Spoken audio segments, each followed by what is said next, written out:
यो हो बहसको साथमा नेपाल टेलिकमको 4G नै पर्फेक्ट छ। नेपाल टेलिकम राष्ट्रको सञ्चार। गरिमा विकास ब्याङ्क, एक्सेस टु अल। गर्वैदेखि बलियो भूगर्भ सिमेन्ट। कामना सेवा विकास बैंक, प्रगतिको आधार कामना सेवासँगको कारोबार। Vinayak Siddha College, committed for quality education.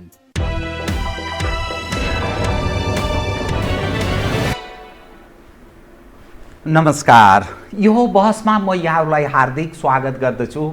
Jivram Bhandari. आज यहाँहरू सामुन्ने उपस्थित हुनुहुन्छ शिशिर योगी, गायक तथा सङ्गीतकार हुनुहुन्छ। 340 भन्दा बढी गीतहरू उहाँका नेपाली बजारमा छन्। त्यस्ता गीतहरू कालजयी छन्, अर्थात् हरेक कालमा शिशिर योगीलाई मानिसले सम्झन्छन्। हरेक कालमा उहाँ जिउन सक्नुहुन्छ। त्यस्ता अजर अमर गीतहरू उहाँले गाउनुभएको छ। मूलतः देशभक्तिपूर्ण भावनाबाट ओतप्रोत नेपाली जनले पाएको दुःख, नेपाल देशको यो चित्कार, त्यो बारम्बार बोल्दछ। शिशिर योगीका मलाई पनि असाध्यै मन परेका गीतहरू म आदरणीय दर्शकवृन्दलाई अलिकति चरी बनी उडी गइन्, अर्को त्यस्तै गरी आमा बोलको गीत बडा मार्मिक गीत छ। झम्पा र झमझम भन्ने एउटा प्यारोडी गीत छ, बडा लोकप्रिय छ। त्यो नेपाली जनको त्यो जनजिब्रोमा त्यो निरन्तर त्यो व्यक्त गरिरहँ सम्झाइरहँ यहाँका समाजका विभिन्न कथित अगुवाहरूलाई भन्ने त्यस्तो प्रकृतिको त्यो प्यारोडी गीत छ। बोल्ने कोही छैन गाउँमा भन्ने खालको एउटा यस्तो मिठो गीत छ जो हाम्रो नेपाली समाजबाट 70 लाख भन्दा बढी युवा जनशक्ति विदेश पलायन भएको अवस्था छ। त्यो विषयलाई उहाँले सन्देश दिने प्रयत्न गर्नुभएको छ। त्यसै गरी सर्वाधिक लोकप्रिय मलाई चाहिँ असाध्यै मन परेको गीत छोडेर काम सारा, एक काम रोजिरहेछु, यो देशमा म एउटा मानिस खोजिरहेछु। अर्थात् त्यो देशभक्ति जुन खालको विकृति विसङ्गति छ, ए बाबा, ए धरती, ए माता, कोही न कोही त जन्माइदेऊ, यो समाजलाई तिमी नेतृत्व प्रदान गर्ने, यस्ता खालका मार्मिक कालजयी गीतहरू छन्। आज म शिशिर योगीसँग गीत सङ्गीत, नेपाली समाज, जसलाई कलाकार भनेको एउटा समाजको दर्पण भनिन्छ, समाजमा जे जस्ता घटनाहरू घटेका छन्, जे दृश्य देखिन्छ त्यही बोल्दछ, एउटा कलाकार त्यही बोल्दछ। म उहाँसँग आज यही फेरिमा केन्द्रित रहेर कुराकानी गर्नेछु। सर्वप्रथम म उहाँलाई स्वागत गर्छु। स्वागत छ शिशिरजी। धन्यवाद। अब म कहाँबाट सुरु गरेँ भने, बडा मार्मिक गीत छन्। तपाईँ नेपाली समाजलाई सम्बोधन गर्ने प्रयत्न गर्नुभएको छ। तपाईँले समाजमा जुन विकृति छ, विसङ्गति छ र नेपाली भावनाको प्रतिनिधित्व गर्ने प्रयत्न गर्नुभएको छ। तपाईँको जीवनमा कुन त्यस्तो घटना घट्यो जसका कारण तपाईँ यो गीत सङ्गीत गायन क्षेत्रमा के चिजले प्रेरित गर्यो र तपाईँ यसरी आकर्षित हुनुभयो? मैले यहीँबाट सुरु गरेँ। यससँग जोडिएका अनेकौँ विषयहरू छन्। क्रमशः म यो लाखौँ दर्शकलाई म तपाईँको बाणीमा सुनाउने प्रयत्न गर्नेछु। कृपया। सर्वप्रथम सम्झनुभयो दाइलाई धन्यवाद। श्रोताहरूलाई हार्दिक यहीँबाट प्रणाम गर्न चाहन्छु। मेरो बाल्यकाल डुङ्गेबाट बित्यो दाइ। डुङ्गा चलाउने। म राप्ती नदीको किनारमा मेरो घर छ। डुङ्गा धेरै चलाउनु भएछ? करिब म सानैदेखि डुङ्गा चलाएँ। अब त्यहाँ चाहिँ अब त्यो एउटा बाध्यता पनि थियो। अब मेरो परिस्थिति पनि, घरको अवस्था पनि त्यस्तै थियो र डुङ्गा तपाईँको गुजाराको आधार? त्यो पनि एउटा आधार थियो। खेतीपाती एकदमै कम्ती हुन्थ्यो। हाम्रो जग्गा जमिन धेरै कम्ती छ, मेरो घरमा त्यति साह्रो छैन।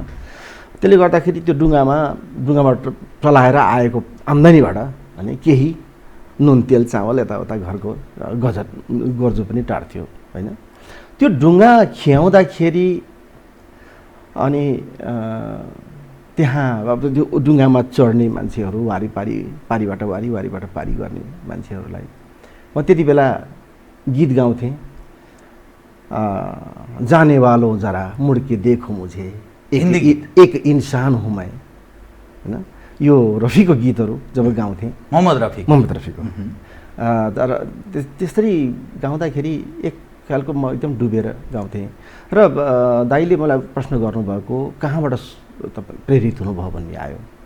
अब मेरो अवस्था पनि एकदमै तल्लो होइन, पारिवारिक अवस्था पनि मेरो एकदम न्यून नै थियो र त्यो दुःख पीडा आफैले भोग्दै आएको छु र त्यो पीडा चाहिँ कतै देखियो भेटियो कतै दुखाइ भयो भने त्यो यता दुख्दो रहेछ, मलाई दुख्छ र लाग्छ जीवनलाई सार्थक बनाउनको लागि त राज्य छ, नेतृत्व छ, त्यहाँसम्म के दिन सकिन्छ त राज्यलाई, माटोलाई, समाजलाई होइन, के दिन सकिन्छ अनि मात्र जीवन सार्थक होला जस्तो लाग्यो होइन। त्यो मलाई सानैदेखिको एउटा स्वाभिमानी, स्वावलम्बी होइन। अनि अर्को कुरा अलिकति राष्ट्रप्रेमप्रति मेरो झुकाव बढ्दै गयो दाइ। अनि त्यस्तै खालका गीतहरू मैले गाउँदै गएँ, जस्तो सारङ्गी त रेटे पनि बोल्छ मिठै ध्वनि होइन, राष्ट्रकवि माधव घिमिरेजीको गीत यो देशमा एउटा मानिस खोजिरहेछु, क्षेत्र प्रताप अधिकारीको गीत चौतारीको बरै ढलेछ, गीतबाटै मेरो चाहिँ सुरु भयो। जब काठमाडौँ जब आएँ त्यसबाट नारायण गोपालका गीतहरू पनि मैले गाउँथेँ, फतेमानका गीतहरू गाउँथेँ। मेरा लागि ती आदर्श गीत हुन्, उहाँहरू मेरो दुवैजना आदर्श गायक हुनुहुन्छ। अनि अम्बर गुरुङ लाई मैले चयन कसरी गरेँ भने उहाँको त्यो मालती मङ्गले गीती नाटक यहाँ मञ्चन हुँदै थियो, रेडियो नेपालबाट ती गीतहरू घन्किन्थे र त्यो घन्किँदाखेरि म बारम्बार त्यो रेडियोमा त्यो गीत सुनेर म आफै भक्कानिन्थेँ। नाटक त मैले हेरेको थिइनँ, तर ती गीतले मलाई आफैलाई भावुक बनाउँथ्यो र चयन गरेँ। अब थाहा छैन अब गुरु चयन कसरी गरिन्छ त्यो पनि थाहा छैन, त्यसको मापदण्ड पनि थाहा छैन, तर मैले अम्बर गुरुङसँगै सिक्छु भनेर गाउँबाट म अब घरको कान्छो छोरो भने मेरो आमाले बुवाले मलाई आउन दिनुहुन्न। मेरो पालो म चाहिँ सुटुक्क एउटा भागेर हिँड्थेँ एउटा झोला थियो मसँग, त्यसमा केही पेन्टिङका ब्रसहरू थिए, पेन्टिङका केही पोलिसहरू थिए, म अलिअलि पेन्टिङ पनि गर्थेँ।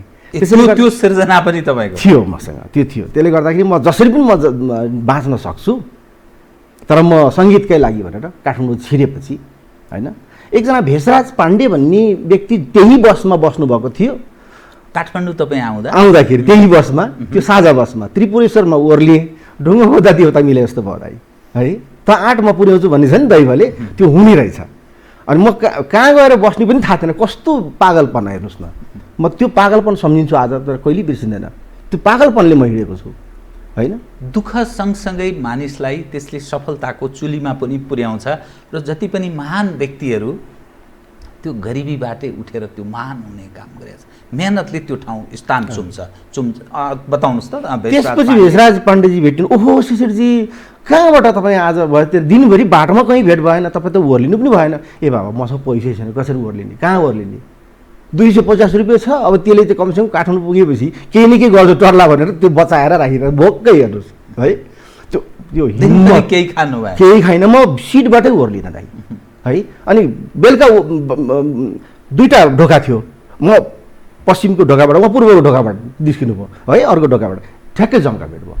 अनि कहाँ तपाईँ यति बेला हो तेरिका भन्नुभयो। त्यसपछि होइन यो सङ्गीतका लागि आइयो, अब कहाँ बस्ने त्यो पनि थाहा छैन भनेर, हेर किन चिन्ता गर्नु, ल जाउँ भनेर उहाँले ट्याक्सीमा हालेर घरमा लिएर जानुभयो। उहाँले मलाई धेरै सहयोग गर्नुभयो। कति समयसम्म म कहाँ बस्नुहोस्, आफ्ना कुराहरू बताएँ, रातिसम्म गफ गऱ्यौँ। त्यसपछि उहाँले आफ्नै डेरामा कति समय उहाँले आफ्नै खर्च पानीबाट गर्नुभयो। उहाँप्रति म एकदम आभारी छु। र त्यसपछि अम्बर गुरुङ चयन गरेँ। भेषराज पाण्डे तपाईँको गो पहिल्याइदिने एउटा प्रथम गुरुको रूपमा एकदम देखिनुभयो उहाँले चाहिँ। अनि त्यस पछाडि ल अब अगाडि बढ्नुहोस्, तपाईँ के गर्नुपर्छ, गुरुलाई भेट्नुहोस्, अमर गुरुङलाई भेट्नुहोस् भन्नुभयो नि। अब अमर गुरुङ सरको चाहिँ अब नेपाल प्रज्ञा प्रतिष्ठान होइन, त्यति बेलाको राजकीय प्रज्ञा प्रतिष्ठान, अहिलेको चाहिँ नेपाल प्रज्ञा प्रतिष्ठान, त्यहाँ लगिदिने एकजना साथी कसलाई भेटाएँ भनेपछि अब अमर गुरुङलाई खोज्दै थिएँ, कहाँ हुनुहुन्छ, कसरी भेट्ने होला, कसरी। अब काठमाडौँ ठाउँमा अब यति ठुलो बजारमा सहरमा अब गाउँमा बसेको केटो कसरी खोज्ने त भनेपछि अब भेषराजीलाई पनि थाहा थिएन फेरि होइन। त्यसले चाहिँ अनि यो रत्नराजी क्याम्पसमा मैले क्लास बिहानको क्लास कलेज सुरु गरेको थिएँ, एसएलसी भर्खर पास गरेर त्यहाँ चाहिँ मैले सुरु गरेको थिएँ। क्लासमा एउटा अर्को साथी भेट्यो जसले अमर गुरुङसँग सिकिरहेको रहेछ, निरज श्रेष्ठ होइन। उहाँले चाहिँ के भनेपछि उहाँसँग मेरो दोस्ती पनि बढ्यो। बढेपछि चिया पसलमा चिया खाँदै गर्दा अनि मैले अमर गुरुङ खोजिरहेको छु भनेपछि ओहो ल हिँड्नु न तपाईँलाई म लगिदिइहाल्छु नि। म अर्को ढुङ्गो खोज्दा देउता मिले जस्तो भयो साथी। उहाँले मलाई साइकलको पछाडि राखेर एकाडेमीको गेटसम्म उहाँले पुर्याइदिनु भयो। अमर गुरुङ परबाट आउनुभयो उहाँको आफ्नो समयमा। त्यसपछि निर्धारित समयमा आइसकेपछि भित्रभित्र डर पनि लागेको छ, अस्वीकार हुने हो कि होइन, गाली खाने हो कि भन्ने लाग्यो। पहिला गएर मैले चरण स्पर्श गरेँ अनि अमर सरले मलाई हेर्नुभयो तलदेखि माथिसम्म। के हो, किन, को हो तिमी भनेर सोध्नुभयो। म यस्तो यस्तो हो, म त सङ्गीतका लागि आएँ, म गुरु चयन सरलाई नै मैले चयन गरेको छु, सरले जे गर्नुहुन्छ मलाई चाहिँ सङ्गीत सिकाइदिनु पऱ्यो गुरु भनेर भनेपछि फलामको चिउरा चपाउनुभन्दा गाह्रो छ, सजिलो छ सङ्गीत सिक्न। फलामको चिउरा उहाँले यस्तै फटकार्नु भयो मलाई कि म तर्सिएला जस्तो। फलामको चिउरा चपाउने हिम्मत छ, तागत छ, त्योभन्दा पनि कडा हुन्छ सङ्गीत सिक्नु। सानसुनो कुरा हो यो, खेलाची हो यो, सजिलो छैन यो भनेर भनेपछि तुरुन्तै मैले जवाब दिएँ, दाइ फलामको चिउरा त के, त्योभन्दा पनि कडा चिउरा चपाउने हिम्मत र आँट लिएर आएको छु, मलाई कुन परीक्षा लिनुहुन्छ म तयार छु भनेपछि ल ठिक छ भनेर माथि पियानोमा केही सारेगमाका कुराहरू उहाँले सामान्य एउटा प्रथम गुरु उहाँ हुनुभयो। त्यसपछि उहाँले चाहिँ मलाई डेरामा डाक्नुभयो। त्यसपछि म डेरामा गएँ, उहाँको एउटा ग्रुपसँग सुरु भयो मेरो। त्यहाँदेखि मेरो चाहिँ आरम्भ भयो मेरो उहाँको औपचारिक शिक्षा, साङ्गीतिक शिक्षा चाहिँ उहाँकोसँग। अनि तपाईँले यो पढ्ने लेख्ने कामलाई कहाँसम्म पुर्याएर छोडिदिनु भयो कि के गर्नु? त्यसपछि जीवनका पाटाहरू एक्ज्याक्टली। अब त्यो एसएलसी गरेर म यता जुन रत्नराज्य क्याम्पस जोइन गरेँ। अब साथीसँग बसिरहन पनि अप्ठ्यारो, सबै खर्च पानी साथीकै भइरहेछ। के गर्ने त भनेपछि अब चिनेको कोही छैन। मैले एउटा चिनेको थिएँ, एकजना नेता खुमबहादुर खड्का, दाङको। उहाँलाई जेल हुँदादेखि नै चिनेको थिएँ मैले। बाइदेव एउटा संयोगवश एकचोटि लमही बजारमै एउटा त्यहाँको एउटा चौकीमा उहाँलाई ल्याइएको थियो र उहाँलाई भेट्न पनि गएको थिएँ र उहाँले मलाई मार्क गर्नुभएको रहेछ होइन। अनि बहादुर पनि एक हिसाबले तेज मान्छे, एकदम प्रकृतिको, एकदम अलिक उदारै उदार। त्यसपछि उहाँलाई भेटेपछि मलाई अलिकति अप्ठ्यारो छ, मलाई केही न केही मैले मेरो क्षमता अनुसारको जागिर कतै लगाइदिएपछि म चाहिँ सङ्गीतका लागि आएको हुँ, सङ्गीत सिक्दैछु भनेपछि यो हार्मोनियम छ नि, देख्दैनुहुन्छ दाइ, यो हार्मोनियम उहाँकै यो पुरस्कार हो। उहाँले नै किनिदिनु भयो। अनि मसँग बाजा पनि छैन होइन भनेपछि उहाँले ल एउटा हार्मोनियम बाजा किन्नुहोस् भनेर यो हार्मोनियम पनि उहाँले नै किनिदिएको हो। र उहाँले मलाई एउटा त्यति बेला उहाँ चाहिँ यातायात मन्त्री हुनुहुन्थ्यो र उहाँले सुपरभाइजर जागिर लगाइदिनु भयो। अब के गर्ने, तत्काल रोजगारीको अवसर पनि एउटा चाहिँ सानो त्यतिबाट सुरु गर्नुहोस्, तपाईँलाई कहीँ लाग्छ रेडियो नेपालतिर कतै तपाईँलाई काम गरौँ लाग्यो भने भन्नुहोस्, तपाईँको योग्यता अनुसारको म त्यहाँ पनि अनुरोध गरिदिउँला भनेर भनेपछि म त्यतातिर ध्यानै गएन। त्यसपछि चाहिँ अनि म सुपरभाइजर जागिर खानको लागि म यता तपाईँको सूर्यविनायक ओर्लिएर अनि बाँसबारी, तपाईँको त्यो चाङ्गुनारायण जाने बाटो बाँसबारीसम्म हिँडेर जान्थेँ। यहाँबाट ट्रलीमा बानेश्वरबाट त्यो साथीको डेरा भेषराज पाण्डेजी र म बस्ने ठाउँ डेरा चाहिँ बानेश्वर शङ्खमूलमा, त्यहाँबाट बानेश्वरबाट ट्रली बसमा 1.5 रुपियाँ जाने 1.5 रुपियाँ आउने, त्यो भयो। त्यसपछि गएर अब त्यो खर्च त गाह्रो भइरहेछ। त्यसपछि अब त्यो डेली वेज जागिर त्यसरी खाएर लगभग महिनामा 800-900 रुपियाँ आउँछ डेली वेज। शनिबार पनि जान्थेँ म है। त्यसरी 8-9 महिनासम्म त्यसरी चल्यो गुजारा। र तपाईँको जो जीवन जसरी त्यो विगत तपाईँले बताउनु भयो, त्यो दुःखबाट तपाईँले एउटा सर्जकको रूपमा क्रमशः स्टेप पाइलै पछि तपाईँलाई सफलता प्राप्त भएको छ र तपाईँ जुन ठाउँमा अहिले हुनुहुन्छ नेपाली समाजको, यो नेपाली धरतीको असाध्यै लोकप्रिय एउटा गायकको रूपमा हुनुहुन्छ। त्यो जीवनलाई त्यो विगतसँग तुलना गरेर यहाँसम्म हेर्दा के चिजबाट मानिसलाई सफलता प्राप्त हुन सक्दो रहेछ भन्ने तपाईँ निष्कर्षमा पाउनुभयो। त्यसपछि तपाईँको म गीत पनि म आम दर्शकलाई त्यो तपाईँबाट त्यो म सुनाउने प्रयत्न गर्छु। त्यो के चिजले तपाईँलाई यो सफलताको चुलीमा पुर्यायो? चुली यसको अर्थ अझै माथि जाने प्रयत्न हुनुपर्छ, तर जीवनको यथार्थ पक्ष चाहिँ के हो भने तपाईँले गीत गाउनु भएको रहेछ, यो देशमा म एउटा मानिस खोजिरहेछु। उहाँकै एउटा एक लाइन म बताइदिन्छु। जिन्दगीमा धेरै कुरा गर्न बाँकी छ, सबैभन्दा ठुलो काम त मर्न बाँकी छ। यो कवि क्षेत्र प्रताप अधिकारीले एक लाइन व्यक्त गरेको त्यो जीवनका अनेक पाटाहरू हुन्छ नि, त्यो तपाईँ आफूलाई कुन रूपमा पाउनुहुन्छ यतिखेर? भाइ मार्गदर्शक एउटा जन्मदाता हुन्छ बुवा र आमा, जसले हुर्काउँछ बढाउँछ, जन्माउँछ हुर्काउँछ बढाउँछ, त्यो पनि ठुलो एउटा तपस्या छ त्यहाँसम्म।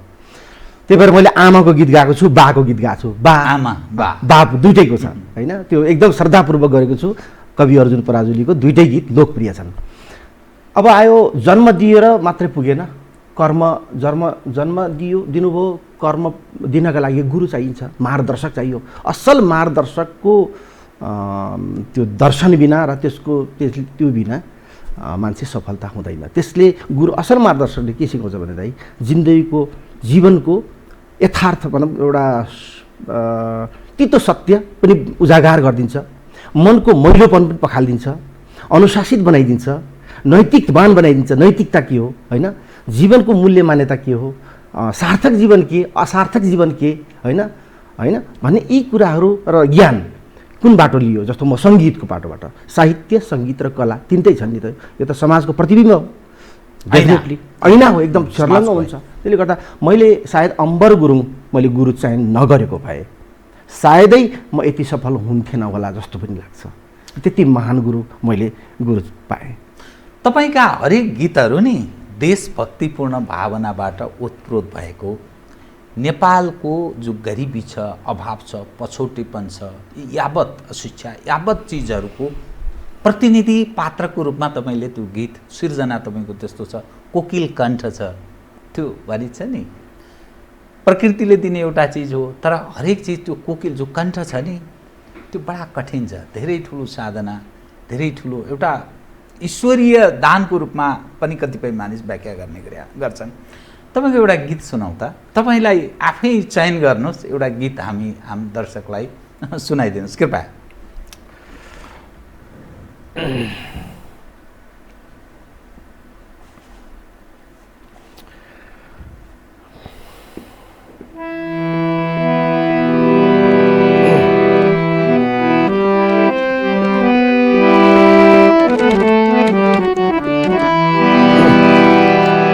यो भर्खरै नयाँ, एकदमै नयाँ र दाइले भने जस्तै नेपाली जनताले जुन उत्पीडन भोगिरहेछ त्यहीको जनपक्षीय ढङ्गले लेखिएको यो एउटा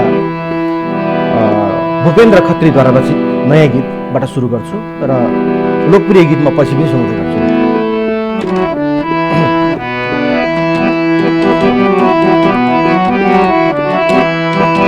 कहिले राणाले खाए, कहिले पञ्चले खाए, कहिले काङ्ग्रेसले खाए, कहिले कम्युनिस्टले खाए, कहिले खोसेर खाए, कहिले मिलेर खाए, भ्रष्टाचारीको भिडमा सदाचारी हराए। जो आए नि भने हजुर, जो आए नि जान थाले सधैँ दुःख पाए, जो आए नि जान थाले सधैँ दुःख पाए।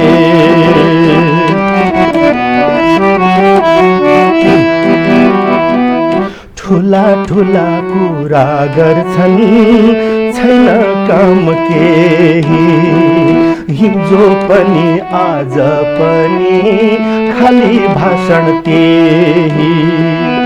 लाज शरम पचाएर गर्छन् खिचतानी, लाज शरम पचाएर गर्छन् खिचतानी। आफू मात्र ठुलो अनि शक्तिशाली ठानी। कहिले राणाले खाए, कहिले पञ्चले खाए, कहिले काङ्ग्रेसले खाए, कहिले कम्युनिस्टले खाए।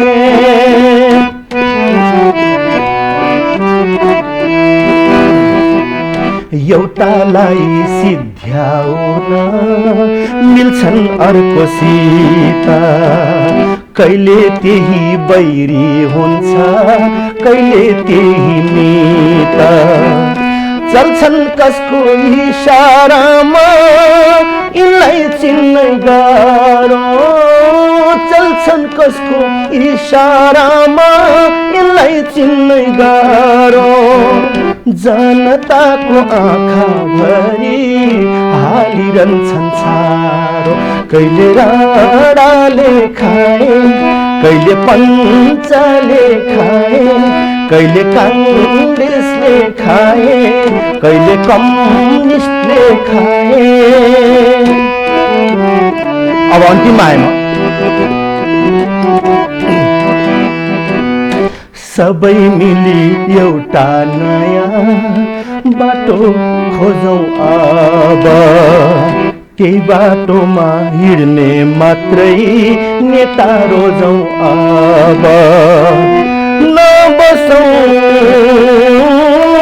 नबिकौँ है जनता अझै यिनैलाई पोसेर नबिकौँ है जनता अझै यिनैलाई पोसेर लिनु पर्छ एक दिन सबको कालो धन खोसेर कहिले राणाले खाए कहिले पञ्चले खाए कहिले काङ्ग्रेसले खाए कहिले कम्युनिस्टले खाए।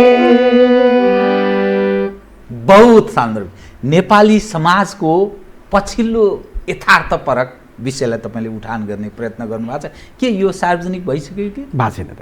यो जुन खाले जस्ता गीतहरू छन् तपाईँको नेपाली समाजको राजनीतिक विकृति विसङ्गतिलाई पनि उजागर गर्ने तपाईँ प्रयत्न गर्नुहुन्छ समाजको विभिन्न पाटाका विकृति भ्रष्टाचारजनित कृत्य कुकृत्यहरू यी यावत चिजलाई जसरी एकपछि अर्को तपाईँका सिर्जनाहरू त्यो नेपाली समाजमा यसरी एउटा अमिट छापको रूपमा तपाईँ छोड्ने प्रयास गरिरहनु भएको छ यो बताइदिनुहोस् त यो जुन अवस्थामा नेपाली समाज छ तपाईको यो गीत बोलले के बताउँछ भने परिवर्तन यथास्थितिमा चल्दैन है भन्ने कहीँ न कहीँ सन्देश प्रवाह गर्ने तपाईँ प्रयत्न गरे भन्ने त्यस्तो अर्थ लाग्छ तपाईँको आफ्नै सिर्जना हो नि यो रचनाकार हुनुहुन्छ भूपेन्द्र खत्री शैक्षिक क्षेत्रका एउटा अभियन्ता हुनुहुन्छ राम्रो रचना गर्नुभएको छ र यसको सङ्गीत पनि उहाँले नै गर्नुभयो र उहाँले यो कविता लगभग च्यातेर फाल्ने स्थितिमा हुनुहुन्थ्यो यो कसले गाउला र यस्तो यो त कडा तपाईँलाई त्यस्तो लाग्यो अनि उहाँलाई त्यस्तो लाग्यो च्यातेर फाल्ने स्थितिमा थिएँ र मैले यति आशा गरेको थिइनँ तपाईँले यति मन पराउनुहुन्छ भन्ने अनि ए बाबा तपाईँले जनताको कुरा लेख्नु भएको छ नेपालको अहिलेको जल्दो बल्दो अब परिस्थिति लेख्नु भएको छ अनि मेरो त कामै यही हो मैले त यही नै बाटो अँगालेको छु मेरो जीवनलाई यसरी समर्पण गरेको छु तपाईँलाई धन्यवाद तपाईँले मिठो रचना गर्नुभयो मिठो सङ्गीत हाल्नुभयो यसलाई रेकर्ड गरौँ भनेर रेकर्ड चाहिँ भयो सार्वजनिक भएको छैन। भूपेन्द्र खत्रीजीलाई बहुत धन्यवाद दिँदै अनि तपाईँ बताइदिनुहोस् त तपाईँ हर हिसाबले हेर्दाखेरि कतिपय तपाईँले आफ्नै रचनाहरू पनि छन् कतिपय अरूको रचनालाई तपाईँले गीतको रूपमा गाउनु भएको छ त समाजमा जस्ता मानिसहरूको वर्चस्व छ त्यो गरी खानका लागि वातावरण सिर्जनाका लागि अर्थात् आफूलाई सफल हुने त्यो कहीँ न कहीँ धेरै जसो मानिसहरूको दृष्टिकोण के भन्ने गर्छ भने राजनीतिक पहुँचवाला पकडवाला शासक प्रशासकहरूको अनुकूल नभइकन लोकप्रिय हुन त्यो स्थानमा पुग्न सकिँदैन भन्ने जो मान्यता राख्दछन् तपाईँले चुनौती दिने प्रयास गर्नुभएको छ यो सम्भव छ भन्ने चिज जसलाई तपाईँले के चिजले प्रेरित गर्यो र तपाईँ यस्ता सिर्जनाहरूलाई त्यो नेपाली जनको एउटा आस्थाको केन्द्रको रूपमा परिणत गर्ने प्रयास गरिरहनु भएको छ के चिजले प्रेरित गर्छ तपाईँलाई? निस्वार्थता हो दाइ सबभन्दा पहिला राष्ट्रप्रतिको देशप्रतिको र जनताप्रतिको निस्वार्थ सबभन्दा पहिला त्यो कुराले प्रेरित गर्छ। अर्को कुरो यो सम्पत्ति धन दौलत घर जग्गा जमिन गाडी यस आराम यी सबै कुरा छन् यी सब छेडिक हुन् जस्तो लाग्छ र मलाई प्रेरित के कुराले गर्छ भने मलाई यस्तो गीत गाउँदाखेरि यी यस्तो खालका विविध उसमा विषयवस्तुमा गाउँदाखेरि जुन आनन्द आउँछ नि त्यो आनन्द अरूको आनन्दसँग तुलनै हुँदैन भाइ। यसको आनन्द परम आनन्द भन्छ नि परम आनन्द छ र आत्मसन्तुष्टि पाउँछु म कि मैले केही न केही छोड्दैछु मेरो आवाजबाट समाजमा केही छोड्दैछु भन्ने लाग्छ र सार्थकताको सानो जीवनको एउटा सार्थकको सानो कुरा कमसेकम यति भए पनि मैले दिँदैछु कि भन्ने लाग्छ।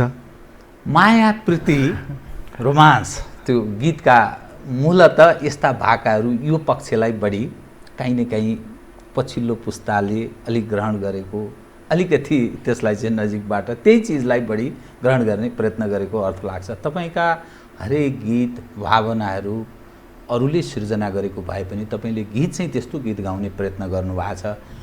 नेपाली जनजीवन, नेपाली समाजमा घटेका घटनाहरू, दुःख दर्द पीडा अनि राजनीतिक विकृति विसङ्गतिलाई काहीँ न काहीँ प्रहार गर्ने प्रयत्न गर्नुभएको छ। हाम्रो नेपाली समाज जस्ता शासक प्रशासकहरू छन्, राजनीतिक संयन्त्रका जो अगुवाहरू छन्, त्यो उनीहरूको रुचिभन्दा यो पृथक छ कि। अनि जीवनलाई त्यो सहज जीवनयापनका लागि यी पक्षहरू बाधक हुन्छ जस्तो काहीँ न काहीँ तोरा त्रास डर यस्तो भएन तपाईँ? कहिले पनि भएन दाइ। मलाई न मलाई महत्त्वकाङ्क्षा छ होइन, म महत्त्वकाङ्क्षा बोक्दिनँ, म सपना धेरै देख्दिनँ, म केही गर्न सकिनँ अथवा केही जोड्न सकिनँ, परिवारका लागि होस् आफ्नो लागि होस् होइन। मान्छेले के भन्ला यति आवाज त्यो तृष्णा लाग्दैन? कहिले लागिन दाइ, लागिन, सायद लाग्दैन पनि। मेरो चाहिँ यो मेरो त्यो सानैदेखिको यस्तै खालका गीत सङ्गीतकै चयन भयो र मेरो लगाव पनि मलाई आनन्द आउँछ। अनि त्यो जीवन गुजारा अर्को महत्त्वपूर्ण जो पक्ष छ घर परिवार अनि काहीँ न काहीँ सुखको त्यो अनुभूति होस्, अलिकति चयन त्यो होस् भन्ने एउटा त्यति मात्रै, त्यसको लागि मात्रै कमसेकम प्रेम प्रणयका गीतहरू, लभ सङका केही गीतहरू पनि मैले गरि नै रहेको छु। त्यो चाहिँ त्यो त्यस्ता खालका गीत पनि छन् जस्तो हाँस्नलाई ओठो खोले आँखाभरि आँसु भयो होइन, तिमीले पराई ठानेपछि यी गीतहरू एकदम लोकप्रिय भएका छन् होइन। जस्तै अब भनौँ अब मलाई एउटा अफर आउँछ जस्तो गाउनको लागि, आवाज मन परेर सङ्गीत मन परेर ल एउटा गीत सङ्गीत गरिदिनुहोस्, तपाईँले गाइदिनुहोस् भन्छन्, त्यस बापतको मलाई केही पारिश्रमिक मैले तोकेको छु र त्यो चाहिँ त्यसैबाट गुजारा तपाईँलाई सहज ढङ्गले एकदम मलाई केही दुःख छैन। सम्भव छ नेपाली बजारमा गीत सृजना अर्थात् कोकिल कण्ठ भएको त्यो क्षमता राख्ने व्यक्तिलाई चाहिँ यहाँ ठाउँ छ भन्ने अर्थ लाग्छ? सम्भव छ दाइ, सम्भव छ, किन नहुनु। अनि जो अहिलेको जुन नेपाली समाजको तपाईँले विकृति विसङ्गतिलाई काहीँ न काहीँ प्रहार गर्ने प्रयत्न गर्नुभएको छ, भलै रचना अरूको होस्, कतिपय आफै पनि रच्नु भएको होला, त यो तपाईँलाई मन परेको अर्को गीत सुनौ त, किनभने मेरा विषय मात्रै बारम्बार भनिरहँदा कति यसका कुरा सुन्ने भन्ने पनि दर्शकलाई पर्छ। तपाईँ सुनौ एउटा गीत।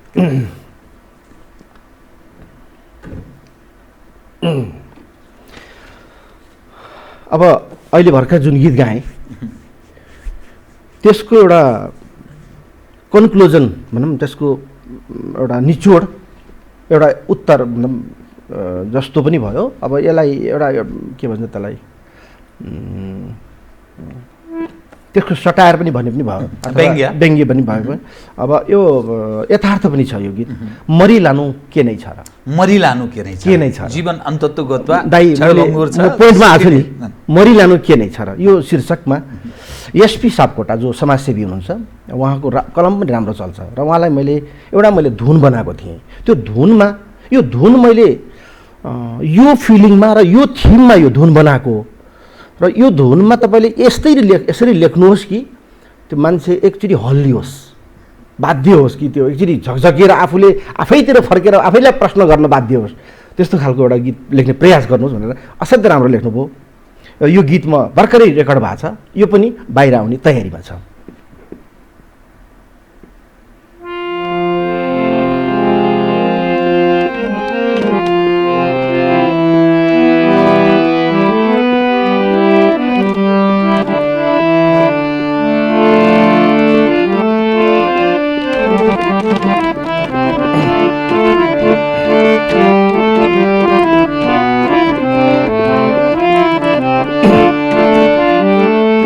जति सुकै धन कमाऊ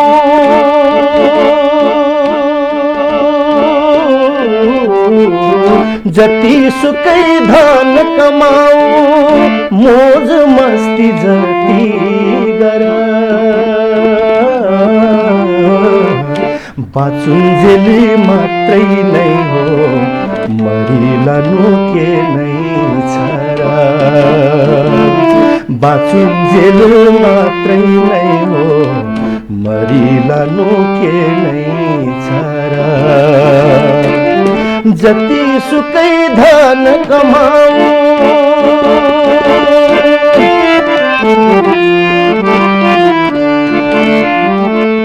सबले खाने दुई छाक नै हो जिन्दगी यो दुई दिन तै पनि यो जानी जानी घमण्ड र ईर्ष्या किन जति सुकै धन कमाऊ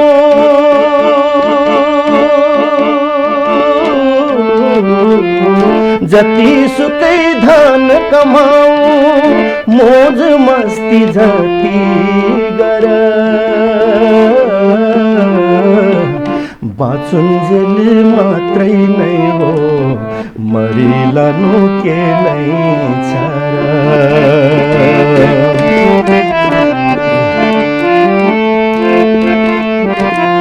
तेरो मेरो भन्दा भन्दै व्यर्थ गयो जीवन सबै आखिर सबै छोड्नै पर्छ धन दौलत र आफ्ना सबै जति सुकै धन कमाऊ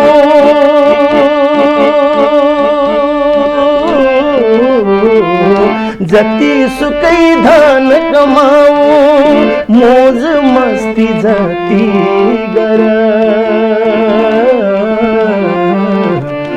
बाँचुन्जेल मात्रै नै हो मरिलानु के नै छ र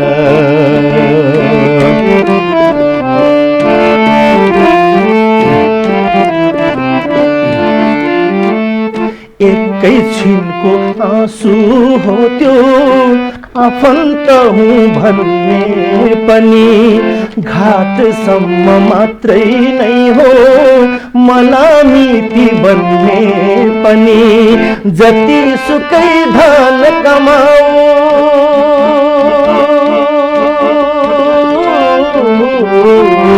जति सुकै धन कमाऊ मोज मस्ती जति गर बाँचुन्जेल मात्रै नै हो मरिलानु के नै छ र कटु सत्य कटु पक्ष मरिलानु के नै छ र तथापि मानिस जीवन रहेसम्म निरन्तर लोभ लालच काम क्रोध लोभ मोह भन्छ नि यो सबै चिज निरन्तर राखिरहन्छ यो जो हाम्रो मूलत मानव जातिको यो कमजोरीको रूपमा त्यो देखा पर्दछ। अब तपाईको म ध्यान यो हाम्रो नेपाली समाज एज एउटा कलाकार सबैको साझा सम्पत्ति हो। साहित्य कला यो कस्तो चीज हो भने जसले नेपाली समाज अर्थात् समाजमा जे जस्ता घटना दुर्घटना त्यसको दर्पणको पनि काम गर्दछ। अहिलेको हाम्रो नेपाली समाजको जुन अवस्था छ राजनीतिक सांस्कृतिक यावत पक्षहरूलाई हेर्दा कस्तो पाउनुहुन्छ तपाईँ एज एउटा सर्जक एउटा कलाकार कस्तो देख्नुहुन्छ? अहिलेको समाज के देख्छु भने दाइ बारले बाली खाने जमाना देख्छु। बारले बालीलाई त छेक्ने हो नि दाइ, हामी छेक्छौँ नि त केही कुरो गाई बस्तुहरू आएर खान्छ हामीले बार लाउँछौँ, काँडाको बार लाउँछौँ, तारको जसले जे छेक्नको लागि। तर त्यो बारले नै बाली खाने जमाना भयो। अहिलेको अवस्था त्यो हो। दाइको प्रश्न मैले अब गीतबाट दिन्छु भयो, गीतैबाट दिन्छु। कृपा बारले बाली खाने जमाना हजुर अवस्था त्यो छ अहिले समाज।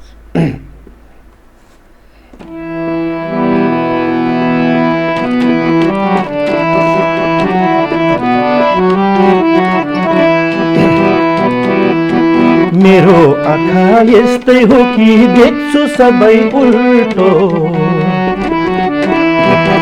मेरो आँखा यस्तै हो देख्छु सबै उल्टो बिग्रिएको मतिलाई कसले पर्ने सुल्टो हराएछ न्याय धर्म खोज्न कता जाने कस्तो आयो जमाना यो बारले बाली खाने जमाना कस्तो जमाना जमाना के आयो जमाना यो कस्तो जमाना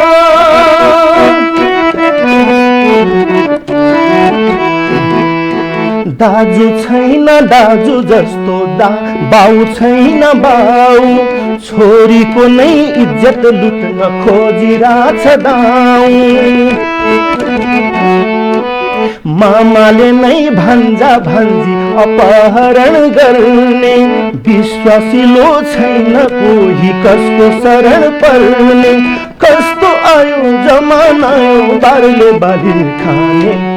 बारले बाली खाने जमाना कस्तो जमाना के आयो जमाना यो कस्तो जमाना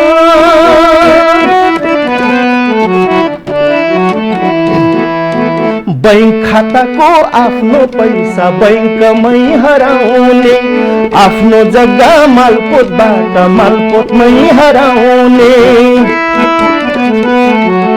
चेलीमाथि आफ्नै गुरु गर्छ पाप कर्म लुटेराकै फुर्ती देख्छु छैन लाज धर्म कस्तो आयो जमाना यो बारले बाली खाने जमाना कस्तो जमाना अन्तिममा गए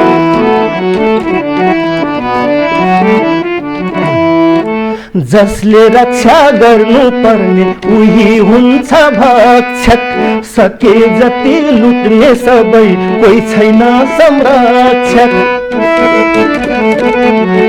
स्वास्थ्य गायब जनताको अन्न पानी गायब निर्धमाथि राज गर्ने धेरै निक्ले साहेब कस्तो आयो जमाना यो बारले बाली खाने जमाना कस्तो जमाना कस्तो जमाना के आयो जमाना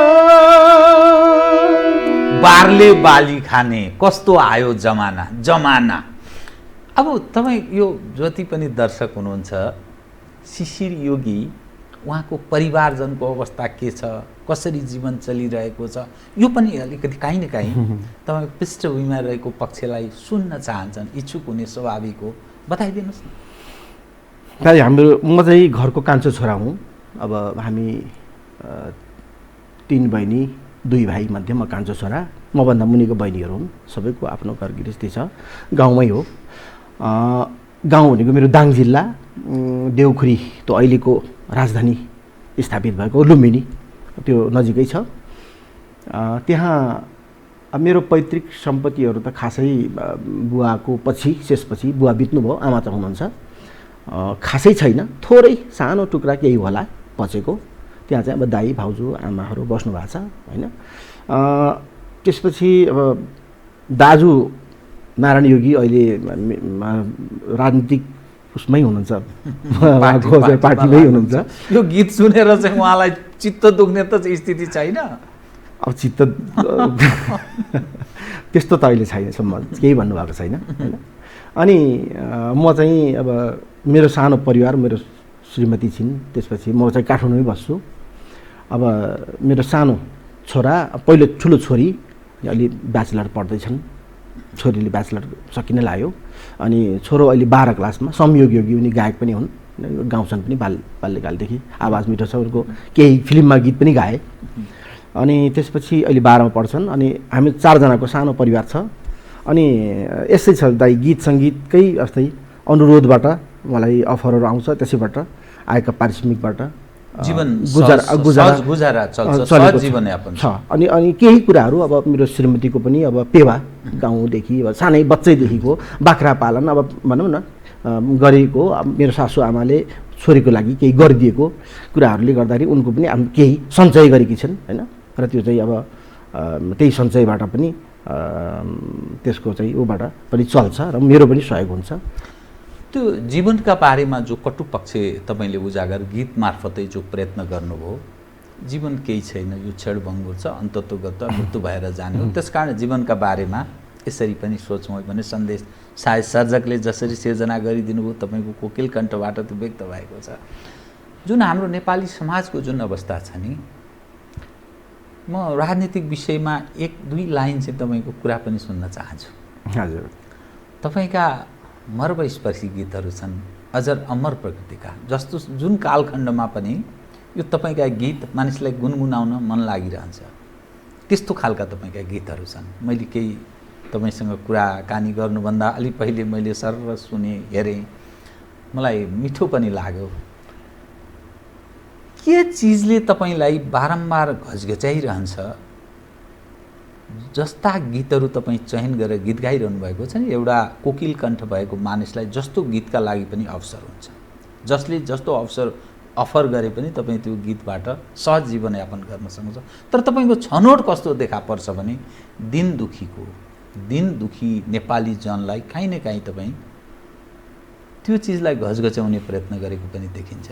अनि देशभक्तिपूर्ण भावनाबाट, अनि यसरी त चल्दैन है समाज, जागृत हो, जस्तो कम्युनिस्टहरूका काहीँ न काहीँ त्यो आफूलाई क्रान्तिकारी ठान्नेहरू छन्, उनीहरू अर्कै टाइपको गीत गाउँछन्, ए उठ जाग ठोक, अब एकदम रगत बल यहाँ उहाँ, त्यो तपाईँको त्यस्तो छैन। नेपाली समाजको त्यो दर्पणको जस्तो तपाईँ भूमिका निर्वाह गर्नुभएको देखा पर्छ यो गीत सुन्दा। यो देशमा म एउटा मानिस खोजिरहेछु, यो काहीँ न काहीँ तपाईँको भावना पनि, चितकार पनि बोलेको त्यो सर्जकको हो। बिल्कुल हो दाइ, यो त सिङ्गो नेपाली समाजको एउटा मनमा लागेको एउटा प्रश्न हो, त्यो सबको मनमा लागेको एउटा प्रश्न हो, कहिले नेतृत्व राम्रो पाइएला? हामी जति पटक चुन्छौँ, कतै हामी गल्ती भयौँ कि हामीले चुन्न गल्ती गऱ्यौँ कि, त्योतिर पनि प्रश्न। अर्कोतिर हामीले चुनिसकेको एउटा नेतृत्व जो आए पनि होइन, अब सुरुदेखि हेर्दै आए, जनताले भोग्दै आए, राणाकालीनकोदेखि भोग्दै आए, पञ्चहरूको पनि भोग्दै आए। अब तर त्योभन्दा भयावह स्थिति झन् अहिले झन् ठुलो झन् त्यो कुरा त झन् बढ्दै जाँदाखेरि अनि त्यो नेपाली जनको मनमा एउटा यो चाहिँ एउटा प्रश्न बनेर बन्छ छ नि, कहिले चाहिँ सुख पाइएला त, कहिले हामीले चाहिँ समृद्ध होला त देश, संसारको सबैभन्दा सुन्दर देश नेपाल होइन, विविधताले भरिपूर्ण, हरेक अवसर छ, तर हामी केही इक्जाम्पल हो यो देश, उदाहरणीय हो, यति सुन्दर ठाउँ हो, यति उर्वर भूमि हो, यति कुरा छ कि यहाँ नभएको चिज केही पनि छैन नेपाल। के कारण, समस्या के हुन सक्छ भन्ने लाग्छ? एज मैले तपाईँलाई नेपाली समाजको एउटा दर्पण यस कारण मैले भने समाजमा जे भइरहेको छ त्यो तपाईँहरू व्यक्त गर्नुहुन्छ, कलाकार त्यो सबैको साझा सम्पत्ति पनि हो, यो के को कारण हुन सक्छ? यो दाइ मृत्युलाई बिर्सेको, कर्तव्य बोध नभएको हो, एकदम व्यक्तिगत क्षणिक स्वार्थ, व्यक्तिगत स्वार्थमै मान्छे हरायो, पैसा धन दौलत भ्रष्टाचार हुने कि त्यहीँ बिर्सियो, ब्ल्याङ्क बन्द भइदियो पैसाले धनले। अनि मैले जे गरे पनि हुन्छ, मौका यही हो, मान्छे किन्न तयार, अब जनता किनेको छ, जनता पनि किनेको, जनता पनि बिकेका छन् कति ठाउँमा, भोट गाल्ने भने जनता मासु चिरामा बिक्छन्, त्यहाँनिर गल्ती भइरहेछ होइन, छोरै उसमा होइन। अनि अब चाहिँ पार्टी होइन, अब व्यक्ति चयन गर्ने हो। त्यो लाभका लागि हजुर कलाकारहरू विभाजित छन्, नेपाली समाजका कथित स्वनामधन्य बुद्धिजीवी विभाजित छन्, विभिन्न खाले मानिसहरू यसरी विभक्त भएको छ। त्यो लाभका लागि त्यो जुन दल समीप हुँदा आफूलाई अनुकूल हुन्छ त्यसैको पछि लाग्छ। त तपाईँलाई चाहिँ यो चिजले किन छोएन, अथवा तपाईँ राजनीतिक पङ्क्तिबाट हेर्दाखेरि त्यो कहाँ पाउनुहुन्छ आफूलाई? म कर्तव्य बोध गर्छु दाइ, र मैले बुद्धको सन्देश छ, बुद्धको मूल मर्म सन्देश त्यसलाई याद गर्छु, सम्झिन्छु। तपाईँले भन्नुभयो जस्तै अब केही न केही कुनै न कुनै झोला भिरेकै छन् हरेक कलाकारले, सायदै होलान्, कम होलान्, नभिल्ने होइन। तर मैले त्यसरी मलाई केही स्वार्थ छैन दाइ। भिर्ने प्रयत्न तपाईँले गर्नु चाहनु भएन? बिल्कुल बिल्कुल। म एकदमै वाद यदि कुरा गर्नुहुन्छ, म राष्ट्रवाद, जनवाद, राष्ट्रवाद, जनतावाद, मलाई जनताको दुःख पीडा यति समृद्धशाली बन्न सक्ने सम्भावित संसारकै उदाहरणीय देशको किन जनताले किन दुःख भइरहेछ त? यसको कारण हो नेतृत्वले आफ्नो कर्तव्य बोध नगरेको र मृत्युलाई बिर्सिएर कर्तव्य बोध नगरेको, व्यक्तिगत स्वार्थभन्दा माथि उठ्न नसकेको, पार्टीगत र व्यक्तिगत स्वार्थभन्दा। त्यो कलाकारलाई जो समाजको सबैको राष्ट्रको एउटा गहनाको रूपमा जसरी हेरिन्छ, त्यो विभाजित किन छ कलाकार? किन त्यो दलको पछि लाग्छ? किन त्यो कहीँ न कहीँ फेर समातेर हिँड्छ? के को कारण हुनसक्छ? त्यहाँ पनि स्वार्थै हो दाइ, व्यक्तिगत स्वार्थ हो, त्यो साङ्गुरो विचार हो, त्यो एकदम क्षणिक स्वार्थ हो, त्यो केही पनि छैन त्यहाँ। जुन अवस्थामा नेपाली समाज छ, तपाईँ के सन्देश प्रवाह गर्न चाहनुहुन्छ त? तपाईँ एउटा समाजमा यस ढङ्गले स्थापित हुनुहुन्छ, तपाईँका हरेक गीत यसरी गुन्जिन्छन् जसले गरिब र देशभक्तिपूर्ण भावनालाई निरन्तर गजगच्याइरहन्छ, निरन्तर गजगच्याउँछ। मूलतः तपाईँको त्यो भित्र भन्छ नि, ब्रह्मले के भन्छ? तपाईँ गीतै मार्फत केही जवाफ दिने कसरतमा हुनुहुन्छ? म गीतबाटै यसको जवाफ दिन्छु। हजुर, कृपया।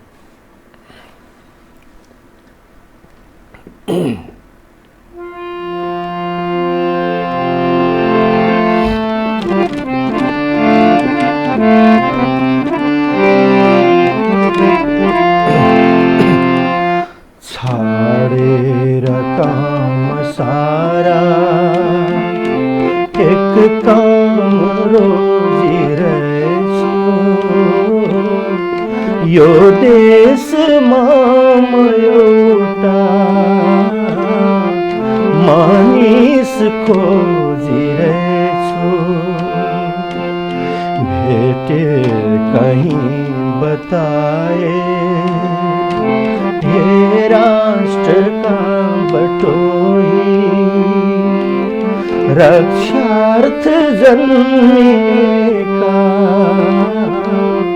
छन् की सपूत कोही, यो प्रश्न ख्याल राखे सबलाई सोधिरहेछु, यो देशमा म एउटा मानिस खोजिरहेछु।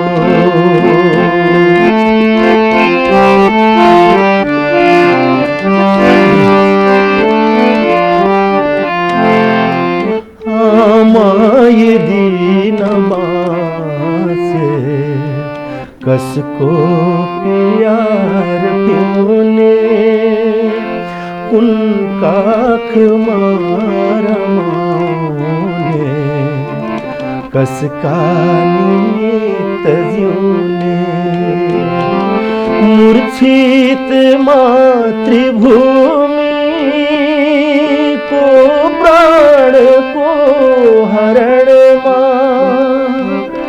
यो विष को घडा जो पिउने छ वीर रणमा, त्यस्ता परम प्रतापी त्यस्ता अजेय नायक अवतार भएर मानो भूभार हर्न लायक, म त्यही महान मानव को मार्ग खोपिरहेछु, यो देशमा म एउटा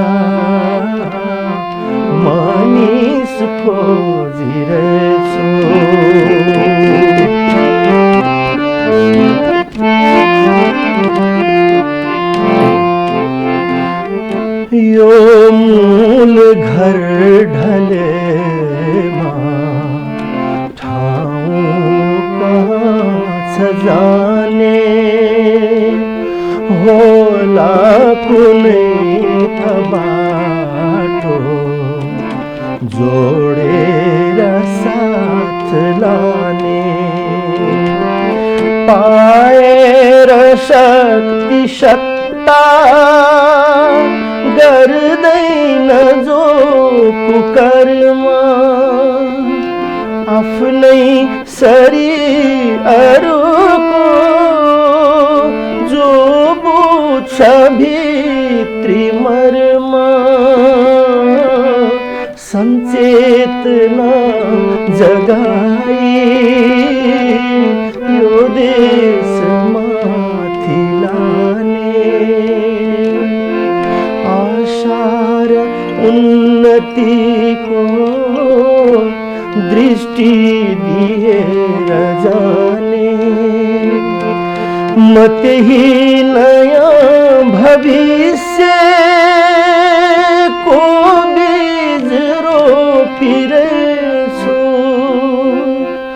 यो देशमा म एउटा मानिस खोजिरहेछु। बहुत सुन्दर। म यो देशमा म एउटा मानिस खोजिरहेछु।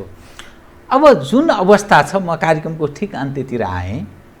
तपाईँ आम नेपाली जन, खास गरी तपाईँलाई असाध्यै तपाईँका गीतहरूबाट मन्त्रमुग्ध हुने जो दर्शक हुनुहुन्छ, के भन्नुहुन्छ त? जुन अवस्थामा नेपाली समाज पदार्पण गरेको छ, 70 लाखभन्दा बढी मानिसहरू विदेशमा गुजाराका लागि जान बाध्य छन्, पहाड सबै बाँझोको रूपमा रूपान्तरित भएको छ, सिनियर सिटिजन अर्थात् ज्येष्ठ नागरिक बुढाबुढीहरूको मात्रै देशको रूपमा रूपान्तरित हुँदैछ, पहाडी क्षेत्र तराईको पनि लटका लट मानिस विदेश गएका छन्। जुन अवस्थामा नेपाली समाज छ, हामी जुन खालको राजनीतिक अभ्यास गरिरहेका छौँ, के भन्नुहुन्छ? अब विवेक पुर्याउने नेपाली जनले के गर्नुपर्छ, कहाँ चाहिँ ख्याल गर्नुपर्छ भन्ने लाग्छ। कहीँ न कहीँ यो पनि सन्देश बिल्कुल बिल्कुल। यो पनि म कवि अर्जुन पराजुलीकै शब्द रचनाबाट म यसको जवाब दिन चाहन्छु। यसैमा आधारित गीत छ। विदेशिएपछि आज देश कहाँ पुग्यो, देशको अवस्था के छ, राष्ट्रको अवस्था के छ, गाउँ गाउँको अवस्था के छ, र त्यो भावमा कवि अर्जुन पराजुलीजीले जुन कलम चलाउनु भयो, बोल्ने कोही छैन। म ठिक अन्त्यमा अन्तिम तपाईँको यो गीत। हजुर हस्।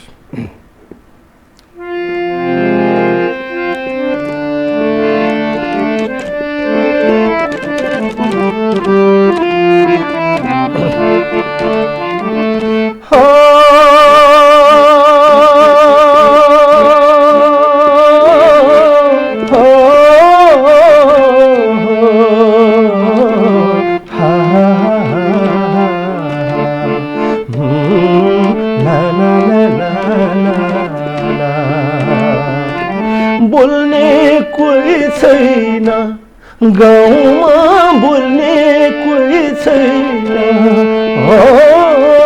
बोल्ने कोही छैन गाउँमा, बोल्ने कोही छैन। पाहुना आउँदा घरको ढोका खोल्ने कोही छैन, जोत्ने कोही छैन, बारी जोत्ने कोही छैन, जोत्ने कोही छैन, बारी जोत्ने कोही छैन। चुलो चौको माझेरिलो गोत्ने कोही छैन, चुलो चौको माझेरिलो गोत्ने कोही छैन।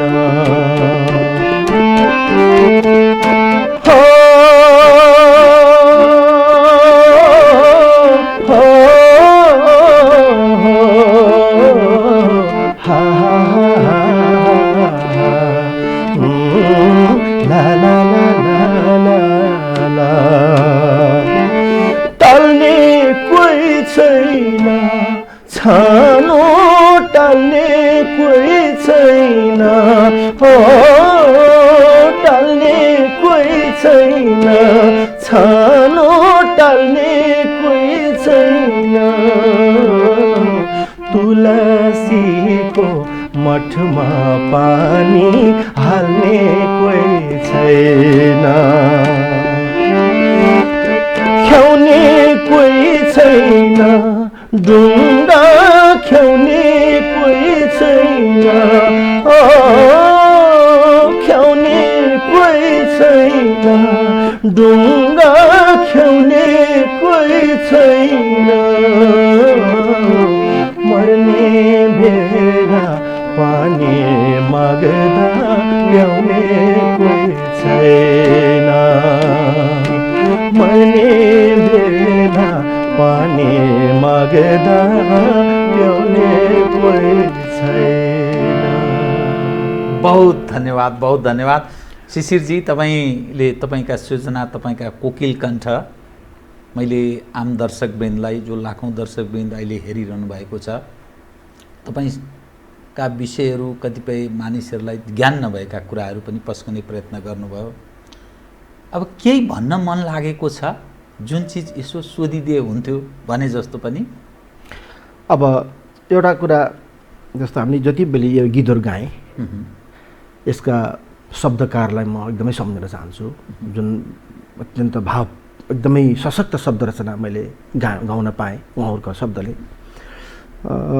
जति पनि सङ्गीतकार हुनुहुन्छ, जस्तो कतिपय मैले आफै सङ्गीत पनि हो, र जस्तो बिबी अनुरागीलाई सम्झिन चाहन्छु। उहाँले आमा गीतलाई यति मार्मिक शब्द सङ्गीत दिनुभयो, मार्मिक शब्द संयोजन गरिदिनु भयो, सङ्गीत संयोजन गरिदिनु भयो। त्यस्तै अब किरण कणेलजीले जुन अघिको कहिले राणाले खाए भन्ने गीतमा यति मिठो, यति किरण कणेलजीले यति मिठो सङ्गीत संयोजन गरिदिनु भयो। उहाँ चाहिँ सङ्गीतकार हुनुहुन्छ, र सङ्गीतकारले साँच्चैकै बुझेर र त्यसको मर्मलाई बुझेर सङ्गीत संयोजन गर्नुभएको छ। र सबै सङ्गीतकार, शब्दकार र सङ्गीत संयोजकहरूलाई म सम्झिन चाहन्छु, धन्यवाद दिन्छु, र यस्ता सङ्गीत सिर्जनाहरू गरिरहन पाऊँ भन्ने अपेक्षा गर्न चाहन्छु, र दर्शक श्रोताहरूको माया पनि पाइरहँ, जसले मलाई ऊर्जा दिइरहनेछ। बहुत धन्यवाद छ। तपाईँको उज्जवल भविष्यको पनि म कामना गर्दछु। तपाईँको लोकप्रियता जुन ढङ्गले बढोत्तरीमा छ, नेपाली भावना, तपाईँ नेपाली माटो तपाईँको बोल छ हरेक गीतमा, कार्यक्रममा आइदिनु भयो। बहुत बहुत धन्यवाद छ यहाँलाई। धन्यवाद, नमस्कार। आदरणीय दर्शकवृन्द, उहाँ हुनुहुन्थ्यो शिशिर योगी, गायक तथा सङ्गीतकार। नेपाली समाजको विकृति, विसङ्गति र यथार्थलाई चरित्र चित्रण गर्ने ढङ्गका उहाँका गीत, कालजयी गीतहरू हामीले सुन्यौँ। म सहित मेरो सम्पूर्ण युनिटलाई कार्यक्रमबाट बिदा दिनुहोस्, तर यो हो टेलिभिजन, हेर्दै रहनुहोला। नमस्कार।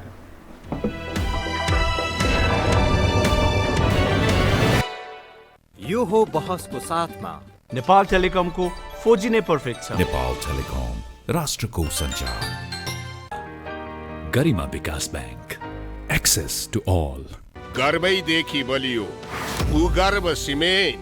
कामना सेवा विकास बैंक, प्रगतिको आधार कामना सेवासँगको कारोबार। Vinayak Siddha College, committed for quality education.